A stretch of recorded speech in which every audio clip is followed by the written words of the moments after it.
This is the notorious Berlin Wall that has separated Berlin for 28 years.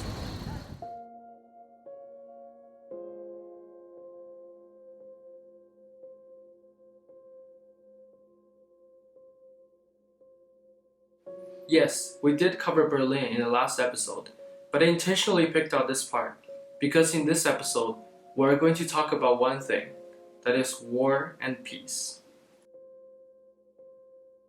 The history of humanity is a history of wars.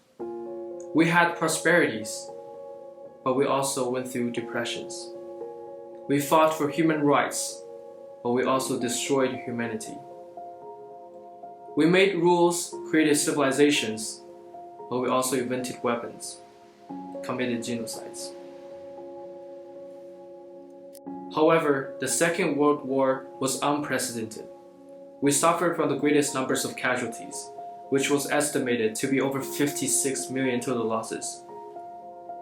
And that is one of the most important reasons for me to come to Europe again, to witness and to remember what we as humans have done. After Prague from the last episode, I went straight to Auschwitz, the notorious concentration camp operated by Nazi Germany in occupied Poland in World War II, the Holocaust, the most horrifying genocide in human history, caused the death of 6 million European Jews and the murders of other groups. People were sent over on overcrowded trains. They were told to leave their belongings behind once they got off the train, and they could retrieve them later, but they never did. In the camp museum, you can see piles and piles of personal things, like glasses, bowls, cups, shoes, and even cases with names on them. You can clearly see that they had no idea what was coming for them.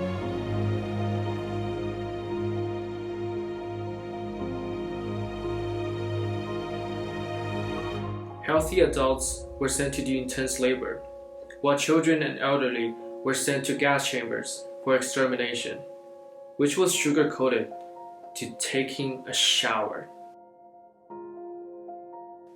The image was intense and very hard to watch.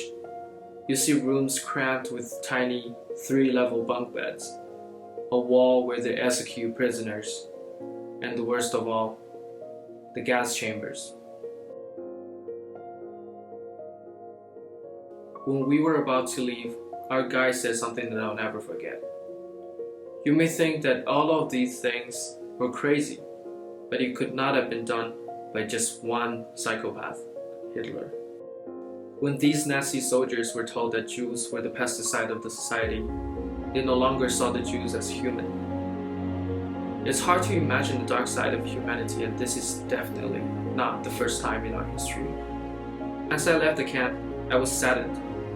But I soon realized that the reason we build this museum is not to bring the dead to life, or to build hatred against one another, but to keep this in our heart, so that we'll never make the same mistake again, even if we have been making the same mistake over and over. If we can just forget about our differences, our nationalities, our religions, our races, our sexualities, and live like we're just equal, we'll have a much better world. Now let's talk about Poland, a country that's been struggling to survive among major European superpowers. Poland was wiped out from the map many times. And during World War II, it was torn apart and crushed by Nazi Germany and then dominated by the Soviet Union for decades. But the Poles were never truly fought down. This is Warsaw, the capital of Poland. What's behind me is the Royal Castle, which is in the center of the old town. After World War II, the whole also was in ruins, but the city resurrected in the late 20th century, with flourishing culture and amazing food, attracting tourists from all over the world.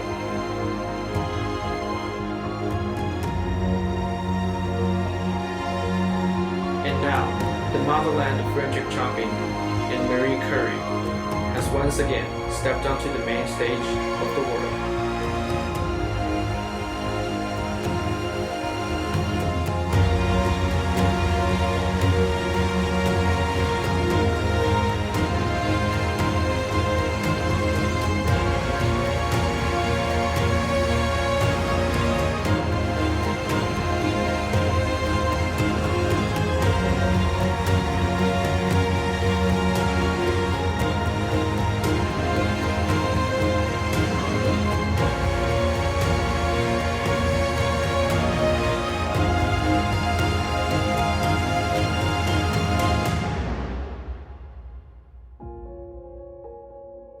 So that was my 4th episode, and Belarus is coming up.